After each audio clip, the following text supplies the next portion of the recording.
নাটাভূত Loki ধূর্নেত্র মূর্তিতে হাত লাগায়। কোনো একটা শক্তি তাদেরকে দূরে ফেলে দেয়। লোকি আর নাটাভূত দূরে গিয়ে পড়ে যায়। ওই ঝটকায় দুজনে অজ্ঞান হয়ে যায়। বেড়াল ভূত ওদেরকে জাগানোর জন্য অনেক চেষ্টা করছিল, কিন্তু ওদের বন্ধ চোখ খুলছিলই না। এদের সাথে কি হয়েছে? চোখই খুলছে না। লোকি, লোকি, আরে নাটা ওঠো, ওঠো দাদা, ওঠো, দুজনে উঠে পড়ো। এমন বলতে বলতে দুজনকেই ওঠানোর চেষ্টা করছিল, কিন্তু লোকি আর নাটাভূতের ঘুম ভাঙলই না। দেখতে দেখতে অন্ধকার হয়ে গেল। সারা গ্রাম নিস্তব্ধ হয়ে গেল। ধূর্নেত্র মূর্তি নিজের থেকেই পেছনে ঘুরল। এক একটা করে সব চোখ খুলতে শুরু করে দিল। ওই চোখগুলোর মধ্যে থেকে একটা বন্ধ ছিল, অন্য চোখটা পুরোপুরি খোলা ছিল। ওই চোখের পুতুলটা ঝটপট করে এদিক ওদিক ঘুরছিল। অন্য চোখগুলো খুব জোরে ঘুরছিল। ওই চোখগুলোর মধ্যে থেকে একটা সুন্দর আকৃতি বেরিয়ে এলো। এই সব দেখছিল আজুম্বা আজুম্বা, জম্বরে জম্বু আজুম্বা, জামাত বে আজুম্বা, কম্বরা কম্বু আজুম্বা, আপ্রকা বাপ্রকা হামফট স্বাহা, ফটাফট স্বাহা। বেড়াল ভূত মন্ত্র পড়ে ওই আত্মার উপরে নিজের শক্তি লাগানোর চেষ্টা করলো, কিন্তু এই আত্মার চারিদিকে একটা অদ্ভুত ঘেরা ছিল, যেটা বেড়াল ভূতের শক্তিকে আটকে দিল। দাঁড়াও দাঁড়াও, ভয় পেও না, আমি তোমাকে কিচ্ছু হতে দেব না, আমাকে বিশ্বাস করো। তুমি কে? ওই মূর্তিটা ছোঁয়ার সাথে সাথে আমার দুজন বন্ধু দূরে গিয়ে পড়ে গেল। ওদের বন্ধ চোখ খুলছেই না। ওদের দেখে আমার ভয় লাগছে। ভয় পেও না, ওদের কিচ্ছু হয়নি। ধূনেত্রকে ছুঁয়েছিল, তাই ওরা অজ্ঞান হয়ে গেছে। ব্যাস এতটাই, আমি ওদেরকে জ্ঞানে ফেরাচ্ছি। দাঁড়াও। এতটুকু বলে ও নিজের দুটো হাত এগিয়ে তার মধ্যে থেকে আলো ওদের উপরে ফেললো। তখনই লোকি আর নাটাভূত চোখ খুলল। কি হলো? যে আমি সেই মূর্তির উপরে হাত রাখলাম, চারিদিকে মেঘ ছড়িয়ে গিয়ে অন্ধকার হয়ে গেল, সব ঝাপসা হয়ে গেছে। তোমার কাছে বেতাল মুকুট আছে, তবুও তুমি এত দূরে গিয়ে পড়লে। আমার তো আটকানো উচিত ছিল, তবুও বোকার মতন আমি গিয়ে বীর পুরুষের মতন মূর্তিটাকে ধরলাম। তোমার জন্য অন্ধকার, আমার তো অন্ধকারের বাবা, মাথার ভেতরে মাথা ঘুরছে।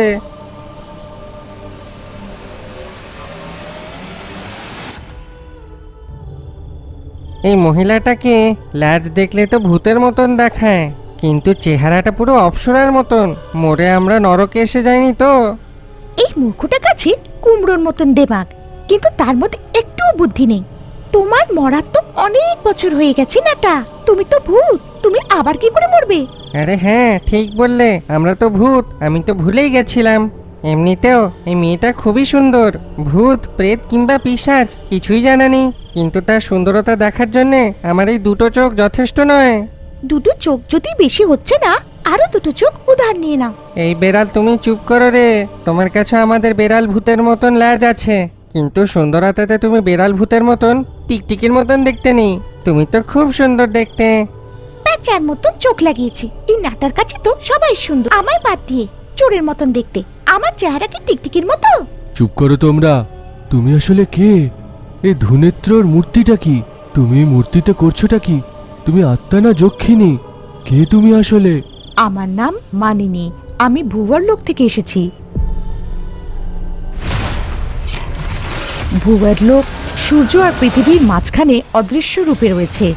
যেদিন চাঁদের আলো পৃথিবীর উপরে পড়ে না, সেই দিন ভুবরলোক থেকে 4 নব দম্পতি আমাদের ইষ্টদেবী ধূনেত্র দর্শনের জন্য ভূলোকে আসে।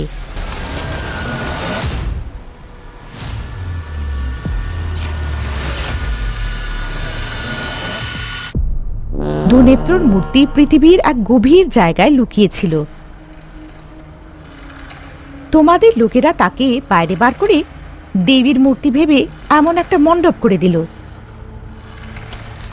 ধূনেত্রর মূর্তির পেছনে 16টা চোখের জন্য 4টা জোড়া একসাথে আসতে পারে। আমরা ভুবরলোক থেকে পৃথিবীতে এসে তারপর সেই নেত্রর দৌড় দিয়ে নিজেদের লোকে ফেরত যাই। যদিও ধূনেত্রর মূর্তি থেকে আমাদের ভুবরলোকবাসীদের আসা যাওয়া একটা রহস্য।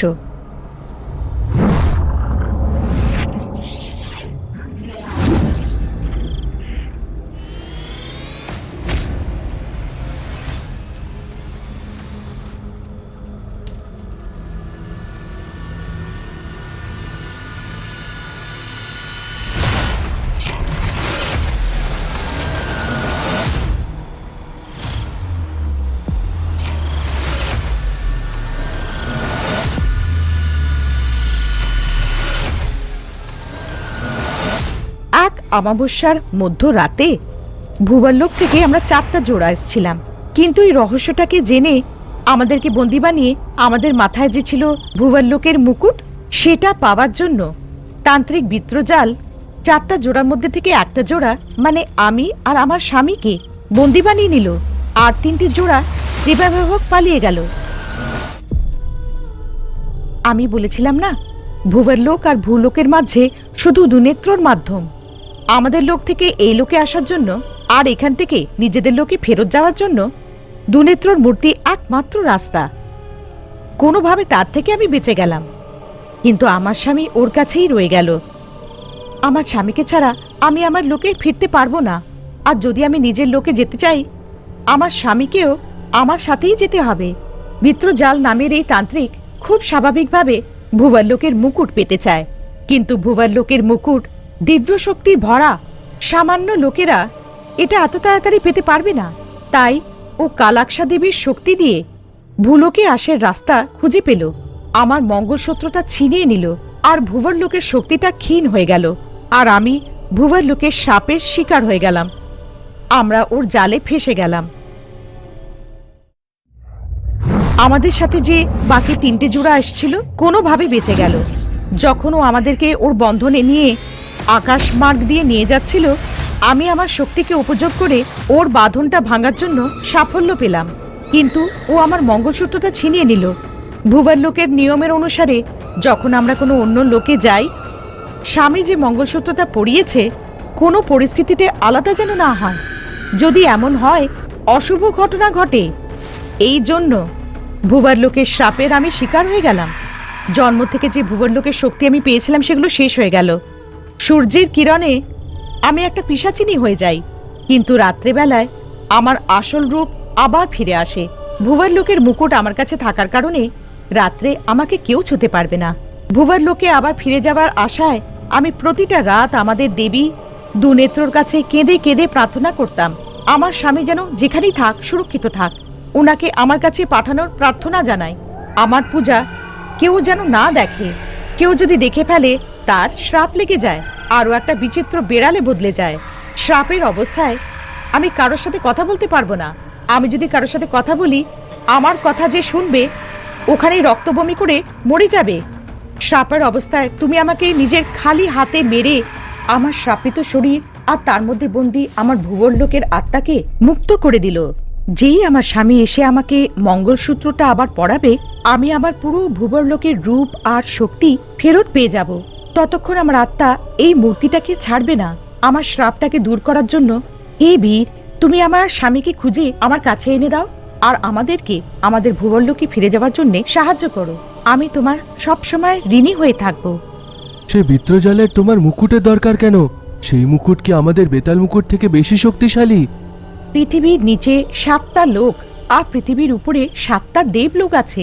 বেতাল লোক পৃথিবীর উপরে আছে, ভূবরলোক পৃথিবী আর সূর্যের মধ্যেখানে রয়েছে। আমরা ভূবরলোকবাসীরা এই মুকুটটা জন্ম থেকে পেয়ে এসছি। যার কাছে এই মুকুট রয়েছে তারা কখনো মরে না। এই মুকুটটা অতল, বিতল, সুতল, তলতল, মহাতল, রসাতল আর পাতাল লোকের শক্তি মুখোমুখি করার শক্তি রাখে। এই মুকুটটাকে পাওয়ার জন্যই বিত্রজাল আমার স্বামীকে আর আমাকে বন্দি করে রেখেছিল। তুমি বললে তোমাকে বন্দি করে অনেক বছর হয়ে গেছে, তার মানে কি ও তোমার স্বামীর মুকুটটা পেয়ে গিয়ে থাকবে? মুকুটটাকেও জবরদস্তি বা কোনো ছল করে পেতে পারবে না। মুকুটের আসল স্বামীকে এটাকে স্বেচ্ছায় দান করতে হবে, না হলে মুকুটের শক্তি থাকবে না। একবার মুকুটটা দান করে দেওয়ার পরে ওটার স্বামী কখনো নিজের পূর্বলোকে ফেরত যেতে পারবে না। সাধারণ লোকের মতন ভূলোকে থেকেই তাকে মরে যেতে হবে। অমর হওয়ার শক্তি শেষ হয়ে যাবে। তাই আমার স্বামী কখনো ওকে মুকুটটা দান করবে না। যদিও জবরদস্তি মুকুটটা নেয়, তাহলে মুকুটটা ওর মাথায় শুধু 3 দিন অবধি পুরো শক্তি সহিত কাজ করবে। 4র্থ দিন ওর মাথা টুকরো টুকরো হয়ে ওখানেই শেষ হয়ে যাবে। ওই কথাটা জানে, তাই ওই মুকুটটা জবরদস্তি নেওয়ার জন্য সাহস করবে না। আমার স্বামী কোনো মায়া কিংবা ছল করেও এই মুকুটটা তাকে দেবেই না। যদি ও নিজের পূজিত কালরক্ষিত শূদ্র শক্তিকে ভূবরলোকবাসীদের জোড়ায় বলি দিয়ে আমাদের কণ্ঠে যে চোখের পুতলিতে অর্পিত করে দেয়, আমাদের দান না দিয়েও মুকুটে বিত্রজালের হয়ে যাবে। তাই আমি সবার থেকে লুকিয়ে সাপগ্রস্ত হয়ে অজ্ঞাত জীবন যাপন করছি, যাতে বিত্রজাল আমাকে না ধরতে পারে। এত শক্তিশালী মুকুটের মালিক তোমার স্বামীকে ও বন্দি করলো কি করে? ওর কি পালানোর কোনো উপায় নেই নাকি? আমার স্বামী যখন আমাকে মঙ্গলসূত্রটা পরিয়েছিল, সেই সময় ওনার অর্ধেক শক্তি আমার মধ্যে এসে গিয়েছিল। কিন্তু যখন আমি পালাতে চেষ্টা করছিলাম, ভুল করে বিত্রজালের হাতে আমার মঙ্গলসূত্রটা চলে যায়। এর মানে হচ্ছে আমার স্বামীর অর্ধেক শক্তি বিত্রজালের কাছে আছে। এছাড়া কাল রাক্ষসের ক্ষুদ্র শক্তি আমার স্বামীকে সবসময় কয়েদি বানিয়ে রাখছে। আমার মঙ্গলসূত্র আমার হাতে যদি এসে যায়, আমার স্বামীর শক্তির সামনে বিত্রজাল এক সময় দাঁড়াতে পারবে না। ঠিক আছে, তাহলে তোমার স্বামীকে নিশ্চয়ই বাঁচানো উচিত। বিত্রজালের মতন খারাপ লোকের কাছে লোকের শক্তি যদি এসে যায়, সেটা মানুষের জন্য খুব ক্ষতিকারক। এটা শুধু তোমার সমস্যা নয়, এই পৃথিবীতে যারা যারা থাকে ওটা সবারই সমস্যা।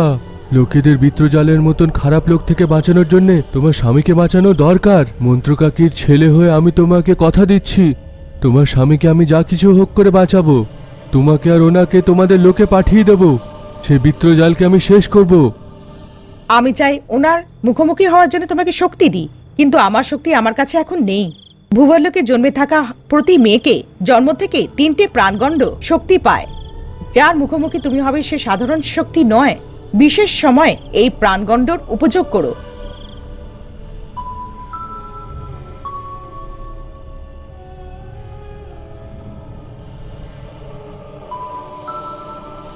এখান থেকে পূর্ব দিশায় কৌশল কোণকে পার করে যেতে হবে।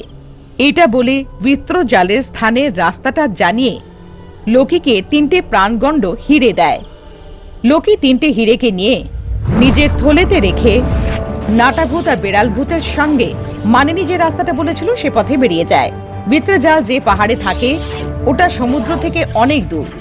3টে পাহাড়ের মধ্যে একটা গভীর খাই। খাইয়ের গভীরতাতে বিত্রজাল থাকে। হঠাৎ কোথা থেকে মুন্ডুর খাঁচা আসে আর বেড়াল ভূত আর নাটাভূতকে বন্দি বানিয়ে নেয়। আলাদা আলাদা দিশায় উড়ে যায়। লোকি কোন দিশায় যাবে এটা বুঝতে পারল না। ও হাওয়ায় দাঁড়িয়ে থেকে তাকিয়ে থাকলো। তখনই অন্ধকারকে ভেদ করে বিত্রজাল এসে গেল।